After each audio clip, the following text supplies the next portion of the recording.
ഞാൻ ഉൾപ്പെടെയുള്ള സമൂഹം 1974 ഡിസംബർ 24 വടവാത്തൂർ അപ്പസ്തോലിക് സെമിനാരിയിൽ നിന്ന് വൈദിക പട്ടം വാങ്ങി ഫീൽഡിൽ ഇറങ്ങിയ ആൾക്കാരാണ്. 51 വർഷത്തോളം ആയിട്ടുണ്ട് ഇപ്പോൾ. ഞങ്ങളെല്ലാ വർഷവും ഇങ്ങനെ ഒന്നിച്ച് കൂടുക പതിവുണ്ട്. ഞങ്ങൾ ഒന്നിച്ച് കൂടുമ്പോഴൊക്കെ പരസ്പരം അവർ ചെയ്യുന്ന സേവന രംഗങ്ങളുടെ കാര്യങ്ങളൊക്കെ പങ്കുവയ്ക്കുകയും ഉപദേശങ്ങൾ പരസ്പരം സ്വീകരിക്കുകയും ചെയ്യുന്ന രീതി ഞങ്ങൾക്കുണ്ടായി. തുടർച്ചയായിട്ട് എല്ലാ വർഷവും തന്നെ ഞങ്ങളന്ന് നടത്തിയിരുന്നു. ഞങ്ങളുടെ കൂടെ നിന്ന് തന്നെ ഒരു മേലധ്യക്ഷനുമുണ്ട്, അപ്പോൾ അദ്ദേഹവും വരുമായിരുന്നു. അപ്പോൾ അങ്ങനെ നടത്തിയിരുന്ന നല്ല ഒരുമയുള്ള ഒരു സമൂഹത്തിൽ, വൈദിക സമൂഹത്തിൽപ്പെട്ട 6 പേരോളം ഇപ്പോൾ നിര്യാതരായി. തൊട്ടടുത്ത കാലത്താണ് ഞങ്ങൾ ഏറ്റവും പ്രിയപ്പെട്ട ഇമ്മാനുവേൽ വരിക്കമാക്കൽ എന്നറിയപ്പെടുന്ന പാലാരൂപതയിലെ ഒരു വൈദികന് വിട ചൊല്ലിയത്. വാസ്തവത്തിൽ അദ്ദേഹത്തിൻ്റെ മരണം ഇപ്രകാരമായിരുന്നു. ഓർക്കുമ്പോൾ ദുഃഖമുണ്ടെങ്കിലും അദ്ദേഹത്തെക്കുറിച്ച് ചിന്തിക്കുമ്പോൾ അഭിമാനമുണ്ട്. അതായത് അദ്ദേഹം ഒരു വിവാഹ ശുശ്രൂഷയ്ക്കായിട്ട് പോകാൻ സ്വന്തം കാറ് തന്നെ ഓടിച്ച് പോകുന്ന വഴി മധ്യേ വെച്ച് അദ്ദേഹത്തിന് ഛർദ്ദിക്കാനുള്ള ഒരു തോന്നലുണ്ടായതിൻ്റെ ഫലമായി വഴി അരികിലേക്ക് മാറ്റി സാവധാനത്തിൽ നിർത്തി. നിർത്തിയതിന് ശേഷം അദ്ദേഹം പുറത്തിറങ്ങി അച്ഛൻ പുറത്തിറങ്ങി നിൽക്കുന്നു. വണ്ടിയും കണ്ടപ്പോൾ പുറകെ വന്ന വിവാഹ പാർട്ടികളുടെ ആളുകളിൽ ഒരാൾ, അദ്ദേഹത്തെ പരിചയമുള്ളൂ, അദ്ദേഹത്തിന് പലപ്പോഴും സഹായിക്കുന്ന ഒരാൾ ഓടി ഇറങ്ങി വന്ന് അച്ഛൻ്റെ അടുത്ത് വന്ന്, അച്ഛൻ എന്താ ഇങ്ങനെ നിൽക്കുന്നത്? കൊള്ളാം, നീ ഒരു കാര്യം ചെയ്യും, നീ എടുത്തോ വണ്ടി, ഞാൻ അവിടെ ഇരുന്നോളാം എന്ന് പറഞ്ഞ് അദ്ദേഹം വണ്ടിയിൽ കയറി. സുഹൃത്ത് വണ്ടി എടുത്തു, മുമ്പോട്ട് നീങ്ങി. ഒരു 2 മിനിറ്റ് കഴിഞ്ഞപ്പോൾ അദ്ദേഹം കണ്ടു അച്ഛൻ പെട്ടെന്ന് തല കീഴോട്ട് കുമ്പിട്ട് ഇരിക്കുന്നു. ഉടനെ വണ്ടി നേരെ ഹോസ്പിറ്റലിലേക്ക് കൊണ്ടുവന്ന് ചെല്ലുന്നതിന് മുമ്പ് തന്നെ ആളും മരിച്ചു. സത്യത്തിൽ ഇത് കേട്ടപ്പോൾ ഞങ്ങളൊക്കെ ഞെട്ടിപ്പോയി. കാരണം ഈ മനുഷ്യനൊരു മാലാഖയായിരുന്നു. എന്ന് പറഞ്ഞാൽ മനുഷ്യന് എപ്പോഴും ഉപകാരം ചെയ്യുന്ന, സുസ്മേരവതനായി എപ്പോഴും സന്തോഷചിത്തനായി ഞങ്ങളുടെ കോൺഫറൻസിലൊക്കെ എപ്പോഴും എല്ലാവരെയും ഉണർത്തുന്ന, ഇളക്കുന്ന, നർമ്മരസപ്രധാനിയായ ഒരു നല്ല അച്ഛൻ, സന്തോഷവാനായ ഒരു മനുഷ്യൻ. അപ്പോൾ അദ്ദേഹത്തിൻ്റെ കടന്നുപോക്ക് ഹൃദയാഘാതം ഉണ്ടാക്കുമെന്നൊന്നും ഒരു സംശയവുമില്ല. വിഷമമുണ്ടായി, ഞെട്ടലുണ്ടായി. അദ്ദേഹത്തെ സംബന്ധിച്ച് സ്വാഭാവികമായിട്ടും എല്ലാ ബാച്ച് കോൺഫറൻസുകളിലും ഞങ്ങൾ ഒന്നിച്ച് കൂടുമ്പോൾ ആരെയും വിമർശിക്കുന്നതിന് മടിയില്ലാത്ത ആളാണ്. ഏത് അധികാരിയും വിമർശിക്കും. പക്ഷേ ആരുടെ ഉള്ളിൽ ഒരു വിദ്വേഷവുമില്ല. പറയാനുള്ള കാര്യം മുഖത്ത് നോക്കി പറയും. അദ്ദേഹത്തിൻ്റെ രീതി അങ്ങനെയാണ്. അദ്ദേഹത്തിന് പ്രത്യേക സ്ഥാനമോഹമൊന്നുമില്ല. ഇരുന്നതൊക്കെ വലിയ മലമണ്ടയ്ക്കുള്ള പള്ളികളിലായിരുന്നു. ക്ലേശങ്ങൾ സഹിച്ച് ഇരുന്ന പള്ളികളിലൊക്കെ ജനങ്ങൾക്ക് വേണ്ടി അത്യുദ്ധാനം ചെയ്ത് ജീവത്യാഗം നടത്തിയ ഒരു വൈദികനാണ്. ഒന്നും തന്നെ നേട്ടമുണ്ടായിട്ടില്ല. അദ്ദേഹം ഇങ്ങനെ അപ്പോഴാണ് ഞങ്ങൾ ഓർക്കുന്നത്. അതായത് ഞങ്ങളിങ്ങനെ കോൺഫറൻസിലൊക്കെ പങ്കെടുക്കുമ്പോൾ ഞങ്ങൾ ഓർക്കും, ഈ വൈദിക വിദ്വേഷമൊക്കെ ഇങ്ങനെ ചില ചൂമുകളൊക്കെ കാണും, ഇത് ഞങ്ങളെക്കുറിച്ചാണോ ഈ പറയുന്നത്? കത്തോലിക്ക വൈദ്യരെക്കുറിച്ചാണ് പറയുന്നത്. ചിലർ പറയും ഇതെന്താണ് നൈറ്റി തൊഴിലാളി, കുർബാന തൊഴിലാളി, തട്ടിപ്പുകാർ, മഹാ തട്ടിപ്പുകാർക്ക്, ക്രൂരന്മാർ, അതുപോലെ തന്നെ വിദ്വേഷികൾ എന്നൊക്കെ പറഞ്ഞ് ഇങ്ങനെ പറയുന്ന കേൾക്കണം. ചിലപ്പോൾ ഈ നൈറ്റി തൊഴിലാളി എന്നൊക്കെ പറഞ്ഞ് വിചാരിക്കും കത്തോലിക്ക ഇതര വിഭാഗത്തിൽപ്പെട്ട മെത്രാന്മാരെയൊക്കെ ആയിരിക്കും ഉദ്ദേശിക്കുന്നത്. ചിലപ്പോൾ അങ്ങനെ തന്നെയാണ്. വൈദ്യനെ മാത്രമല്ല മെത്രാനെയും കർദിനാളന്മാരെയൊക്കെ പിടിക്കും. പക്ഷേ പാപ്പായെ വെറുതെ വിട്ടിരിക്കുകയെന്ന് എനിക്ക് തോന്നുന്നത്. പാപ്പായെക്കുറിച്ചൊന്നും പറഞ്ഞ് കേട്ടിട്ടില്ല. എന്നാലും അങ്ങനെ പറഞ്ഞ് പിന്നെ വിശ്വാസികൾ എന്ന് പറഞ്ഞാൽ മൊണ്ണക്കുഞ്ഞുങ്ങളാണ് എന്നൊക്കെ പറഞ്ഞു വരുന്ന രീതികളൊക്കെ കാണുമ്പോഴാണ് ഞങ്ങൾ ഇങ്ങനെയുള്ള ആ അനുഭവത്തെ ഓർക്കുമ്പോൾ ഇങ്ങനെയുള്ള ചേർന്ന് ഞങ്ങളും പരസ്പരം പറയാൻ നോക്കണം എന്തെല്ലാം നമ്മളെക്കുറിച്ച് പറയുന്നത്. അപ്പോൾ എല്ലാവരും പറയും യു ഡോണ്ട് മൈൻഡ് ദാറ്റ്, അതിനൊന്നും പറയേണ്ട കാര്യം, അവർക്ക് അവരുടെ ലക്ഷ്യമുണ്ട്, അതങ്ങ് നടക്കട്ടെ, അവർക്കിപ്പോൾ വ്യൂവേഴ്സിനെ കൂർന്ന് ജീവിക്കാനുള്ള വഴി ഉണ്ടാക്കണം, അതിന് ഏറ്റവും കണ്ട പരിപാടി ഇതാണ്, അത് ചെയ്തോട്ടെ, നമുക്കെന്ത് നഷ്ടം എന്നിങ്ങനെ പറയാറൊക്കെയുണ്ട്. ഏതായാലും ശരി, അച്ഛൻ മരിച്ചു. ഞങ്ങളൊക്കെ പോയി ചെന്ന് കഴിഞ്ഞപ്പോൾ കണ്ട ഒരനുഭവം ഇതാണ്. സത്യത്തിൽ അദ്ദേഹത്തെ പൊതുദർശനത്തിന് വെച്ചിരുന്ന ഹാളിൽ ചെന്നപ്പോഴാണ് വാവിട്ട് നിലവിളിക്കുന്ന അനേകം പാവങ്ങളെ കണ്ടു. വാവിട്ട് നിലവിളിക്കുക, കാരണം നെഞ്ചത്തടിച്ച് നിലവിളിക്കുക. കാരണം ഇദ്ദേഹം വഴിയായിട്ട് കരകയറിയ കുടുംബങ്ങളാണ്. അദ്ദേഹത്തിൻ്റെ സ്വഭാവത്തിൽ തന്നെ തനിക്കായിട്ട് ഒന്നും തന്നെ കാത്തു സൂക്ഷിക്കുന്ന ഒരു ചിന്തയും ഉണ്ടായിരുന്നില്ല, സമ്പാദിക്കുന്ന ഒരു ചിന്തയും ഉണ്ടായിരുന്നില്ല. ഏറ്റവും ഇളയ അനുജൻ എന്നോട് വന്ന് പറഞ്ഞു, ഞങ്ങൾ എല്ലാ വർഷവും 5 ലോഹം വാങ്ങിച്ചു കൊടുക്കും, ഇപ്പോൾ 2 ഉണ്ട്. കൈ കിട്ടിയ ഉടനെ അതിന് നല്ല ഭാഗം കട്ട് ചെയ്തിട്ട് പാവങ്ങൾക്ക് തുണി തയ്ക്കാൻ വേണ്ടി, അവർക്ക് എന്തെങ്കിലും ഉടുപ്പോ വല്ലതും തയ്ക്കാൻ വേണ്ടി കട്ട് ചെയ്ത് കൊടുക്കും. ഇതായിരുന്നു പരിപാടി. പ്രത്യേക സേവിങ് ഒന്നും കയ്യിലില്ല, ഒന്നും കാണുകയില്ല. ഒരു പഴയ ഒരു വണ്ടിയാണ്, ഒരു ആൾട്ടോ വണ്ടി. ഇതാണ് അവ ഉന്തിക്കൊണ്ട് നടക്കുന്നുള്ളൂ. അല്ലാതെ കാശ് വേണമെങ്കിൽ ഞങ്ങൾ കൊടുക്കും. ഞങ്ങൾക്ക് അദ്ദേഹത്തെ സഹോദരന്മാർക്ക് സാമ്പത്തികമുള്ളവർ തന്നെയാണ്. ആരോടും ഒന്നും ചോദിക്കുകയില്ല, പറയുകയില്ല, ഒന്നുമില്ല. എന്തിങ്ങനെ പറഞ്ഞപ്പോഴാണ് ഈ മനുഷ്യൻ്റെ മഹത്വം ഞങ്ങൾക്കറിയാമായിരുന്നു. ജീവിത രീതി നമുക്ക് നന്നായിട്ടറിയാം, ക്ലാസ്മേറ്റ്സ് അറിയാൻ പാടില്ലാത്തൊന്നുമില്ലല്ലോ. അങ്ങനെ ഞങ്ങൾക്ക് നന്നായിട്ട് അറിയാമായിരുന്നു. ആ മനുഷ്യനെ കടന്നുപോയി സന്തോഷത്തോടുകൂടി. വാസ്തവത്തിൽ മാലാഖയ്ക്കടുത്ത രീതിയിൽ ഇങ്ങനൊരു ഭാഗ്യമണ്ണം കിട്ടാൻ ആർക്കും പറ്റും? ഒരു നിമിഷം പോലും കിടക്കാതെ പെട്ടെന്ന് ജീവിച്ചതുപോലെ തന്നെ ചിരിച്ചുകൊണ്ട് നടന്നപോലെ തന്നെ ചിരിച്ചുകൊണ്ട് കടന്നുപോയി എന്ന് പറയാൻ പറ്റും. ഇത് പറയാൻ കാരണമേ എന്തോ ഒരു ഇടപാടാണ് ഇപ്പോൾ സമൂഹത്തിൽ നടന്നുകൊണ്ടിരിക്കുന്നത്. എന്തെല്ലാമാണ് അവിടെ ഇവിടെയൊക്കെ ഓരോ കുറ്റകൃത്യങ്ങളിൽപ്പെട്ട ആളുകളൊക്കെ ഉണ്ട്. അതെല്ലാ സമൂഹത്തിലും ഇല്ലേ? ഇവിടെ മാത്രമേ ഉള്ളൂ? എല്ലാ സമൂഹത്തിലും ഉണ്ടല്ലോ. ഈ ലൈംഗിക കൃതങ്ങളോ എല്ലാ സമൂഹങ്ങളിലും ഇല്ലേ? പക്ഷേ ഇന്നത്തെ കാലഘട്ടം, പ്രത്യേകിച്ചും പാൻസെക്ച്വലിസത്തിൻ്റെ കാലഘട്ടങ്ങളിലും പിന്നെ പൊണ്ണോ ആയിട്ടുള്ള സംസ്കാരത്തിന് നടുവിലൊക്കെ ഇതുമാത്രം വീഴ്ച ഓരോ ഭാഗങ്ങളും ഉണ്ടായിക്കൊണ്ടിരിക്കും. നിരന്തരം കണ്ടും കേട്ടിരിക്കുന്ന കാര്യമില്ല. അത് ഇവിടെ ഏതൊക്കെ വൈദികനെ സ്പർശിച്ചു കഴിഞ്ഞാൽ വൈദികൻ സ്പർശിച്ച വിഷയം അങ്ങനെ വാർത്തയാകണം. കാരണം വൈദികൻ അതിനകത്തൊന്നും പെടാൻ പാടുള്ളതല്ലെന്നുള്ളത് സംശയമില്ലാത്ത കാര്യമാണ്. എങ്കിൽ അതങ്ങ് പരിധി വിട്ടിട്ട് അങ്ങോട്ട് ചെന്നിട്ട് ഇങ്ങനെ ഒരു ജീവിത വിളിയെ തന്നെ അപഹസിക്കുകയും അവരെയൊക്കെ ഒരുമാതിരി സമൂഹത്തിന് ആവശ്യമില്ലാത്തവരാണെന്ന് പറയുകയും ചെയ്യുമ്പോൾ ചില ആളുകളൊന്നും കേൾക്കുമ്പോൾ അതൊക്കെ ശരിയാണോ എന്ന് ചിന്തിച്ച് പോകില്ലേ? അറിയാവുന്നവരാരും ഒന്നും പറയുകയൊന്നുമില്ല. പക്ഷേ എങ്കിലും ഇത് പറയാനുള്ള കാരണം, പ്രധാനപ്പെട്ട ഒരു കാരണം, ഇത് വാസ്തവത്തിൽ സത്യത്തെ മറച്ചു വെച്ച് മൂടി വെച്ചിട്ടുള്ള ഇടപാടുകളാണ്.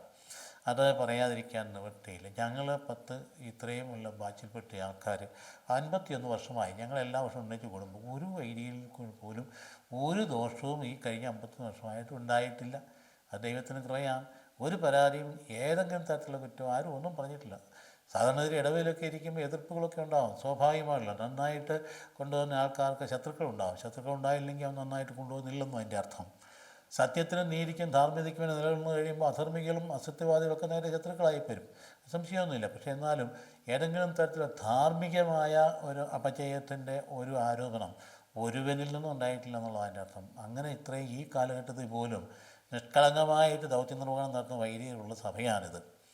എത്രയോ അങ്ങനെയല്ലേ മിക്കവാറും എല്ലാ രൂപതകളിലും എല്ലാ സഭയിലുള്ള അതൊക്കെ അങ്ങ് കാടടച്ചിട്ട് അങ്ങ് ഭയങ്കര വിദ്വേഷത്തോടെ അവതരിപ്പിക്കുന്നു മറ്റുള്ളവർക്ക് വേണ്ടി. അതായത് ഇവരൊക്കെ കള്ളന്മാരാണ്, അടുത്ത് പോകരുത്, കുഴപ്പമാണ് എന്നൊക്കെ പറയുമ്പം കുമ്പസാരത്തിനൊക്കെ എതിരായിട്ടുള്ള കൂടുതൽ പറയുന്നത് നോക്കിക്കുക. വെള്ളിയാഴ്ച വരുമ്പോൾ ഞങ്ങൾ ഇരുത്തി പറപ്പിക്കുന്നില്ല, ഇരിക്കാൻ പറ്റുന്ന നേരമില്ല. 18 മണിക്കൂറൊക്കെയാണ് കുമ്പസാരക്കൂട്ടി ഇരിക്കേണ്ടി വരും. എങ്കിലും ഈ കാര്യങ്ങളൊക്കെ പുതിയ തലമുറയെ, ഇളം തലമുറയെ ബാധിക്കാൻ സാധ്യതയുള്ളതുകൊണ്ട് വരികയാണ്. വളരെ കൃത്യമായിട്ട് ഇങ്ങനെയുള്ള സംഗതികളെക്കുറിച്ച് വളരെ ബോധ്യത്തോടെ പോകാൻ നമുക്ക് കഴിയേണ്ടതാണ്. വിമർശനങ്ങളുണ്ടാകട്ടെ, അതതിനെ നമ്മൾ അംഗീകരിക്കും, കുഴപ്പമൊന്നുമില്ല. ഇപ്പോൾ ഇതിൻ്റെ ഇടയിലുള്ള വൈദികരുടെ ജീവിതങ്ങൾ, ഈ മനുഷ്യനാണെങ്കിൽ അത് പിതൃസ്വത്ത് മുഴുവൻ കൊടുത്തു, അത് മുഴുവൻ അത് വിറ്റുകൊണ്ട് ഇരുന്ന സ്ഥലങ്ങളിലെ പാവങ്ങൾക്ക് വേണ്ടിയിട്ട് അത് കംപ്ലീറ്റായിട്ട് വ്യയം ചെയ്തു. അദ്ദേഹം ചെയ്ത കാര്യം ഒന്നും സൂക്ഷിച്ച് വെച്ചില്ല എന്ന് പറഞ്ഞതുപോലെ തന്നെ വളരെ നിർമ്മമതയോടുകൂടി തൻ്റെ ദൗത്യം നിർവഹിച്ച് പോകുന്ന വൈദികരാണ് വാസ്തവത്തിൽ എണ്ണത്തിൽ കൂടുതലും. അവിടെ ഇവിടെയൊക്കെ വല്ല വീഴ്ചകളൊക്കെ ഉണ്ടായിട്ടുണ്ടല്ലോ, ഉണ്ടെന്ന് ഞങ്ങൾക്ക് അറിയുകയും ചെയ്യാം. ഉണ്ടായിട്ടുണ്ട്, സംശയമൊന്നുമില്ല. വഴിതെറ്റിയ ജീവിതങ്ങൾ ധാരാളം. അത് എവിടെ വേണമെങ്കിലും കാണുമല്ലോ. വണ്ടി മാറി കയറി വരില്ലേ? ചിലപ്പോൾ കുമളിക്ക് പോകാനുള്ളവൻ ചിലപ്പോൾ കയറി വണ്ടി തിരുവനന്തപുരത്തേക്ക് ഉള്ളതായിരിക്കും കയറി, അവൻ വണ്ടി മാറി കയറി, അവൻ വണ്ടിയിൽ നിന്ന് ഇറങ്ങണം. അപ്പോൾ അതുകൊണ്ട് ഇങ്ങനെയുള്ള സംഭവങ്ങളൊക്കെ ഉണ്ടാവെങ്കിൽ പോലും ഇങ്ങനെയുള്ള കാര്യങ്ങളെ സംബന്ധിച്ച് പരിധി വീട്ടുള്ള ഇങ്ങനെ പെരുപ്പിച്ച് കാണിക്കുന്ന രീതി അതത്ര നല്ലതല്ല എന്നുള്ള കാര്യം എനിക്ക് അറിയിക്കാനുണ്ട്. നിങ്ങൾ എന്നെ പ്രിയപ്പെട്ട ഒരു സംഭവം ഞാൻ ഓർക്കുകയാണ്. അതായത് ഒരിക്കലും 2014 മുൻപാണ് ഒരു ചാനലിൽ ഒരു ചർച്ചയ്ക്ക് ക്ഷണിക്കപ്പെടുകയുണ്ടായി. ആ ചർച്ചയുടെ പേര് ഞാൻ പറഞ്ഞില്ല, പേര് പറയുമ്പോൾ നിങ്ങൾ ചാനൽ ഏതാണെന്ന് അറിയും. ഏതായാലും ഞാൻ പറയുന്നത് കേട്ട് അറിഞ്ഞാലും കുഴപ്പമൊന്നുമില്ല. ഏതായാലും അതിൻ്റെ റിലേറ്റർ അല്ലെങ്കിൽ മോഡറേറ്റർ ആയിരുന്ന ആൾ ഇന്നൊരു MP ആണ്.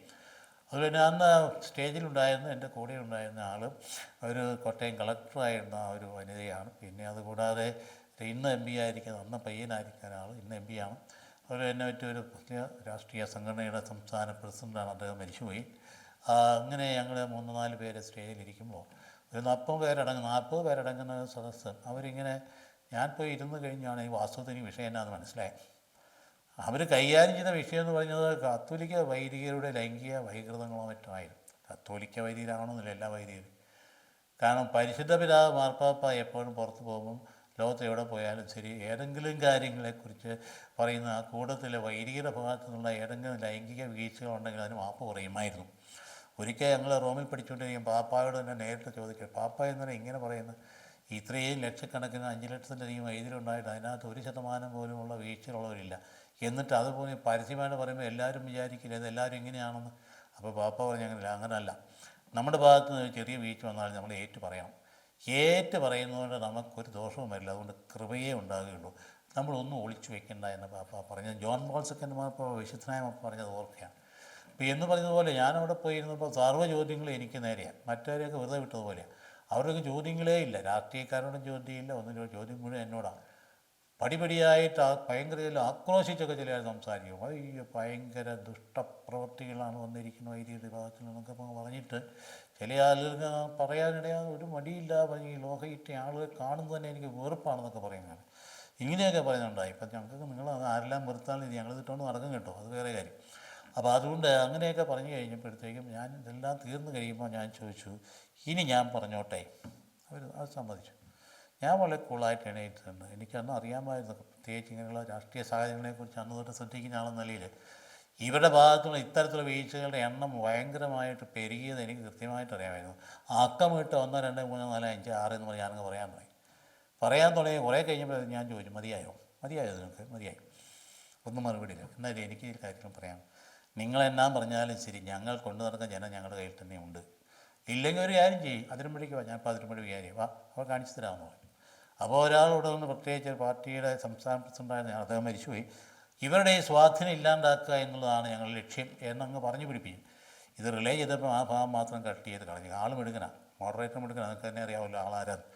ആളും എടുക്കണം, ഇത് കട്ട് ചെയ്ത് കളഞ്ഞു.